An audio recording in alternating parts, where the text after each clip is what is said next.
കർത്താവിൻ്റെ വീണ്ടും വരവിനായി ഒരുങ്ങിയവരാണോ നാം?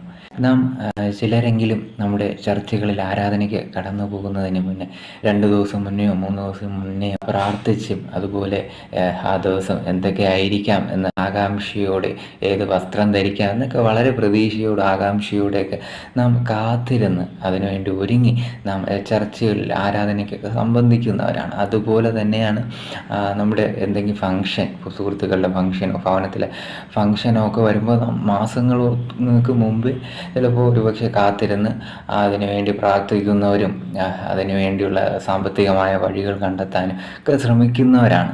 ഇതുപോലെ തന്നെയാണ് കർത്താവിൻ്റെ വീണ്ടും വരവിന് വേണ്ടിയുള്ള കാത്തിരിപ്പ് എന്ന് പറയുന്നത്. ഇപ്പോൾ നമ്മുടെ ചില സുഹൃത്തുക്കളാണെങ്കിൽ നമ്മുടെ കൂടെയൊക്കെ നടക്കുന്ന സമയം നല്ല മേക്കപ്പൊക്കെ ഇട്ട് നല്ല വസ്ത്രമൊക്കെ ധരിച്ച് നമ്മുടെ കൂടെ വരാറില്ലേ? അവരും അതിനുവേണ്ടി എന്തുമാത്രം സമയം അവരതിനു വേണ്ടി എഫേർട്ട് എടുത്തിരിക്കുന്നു.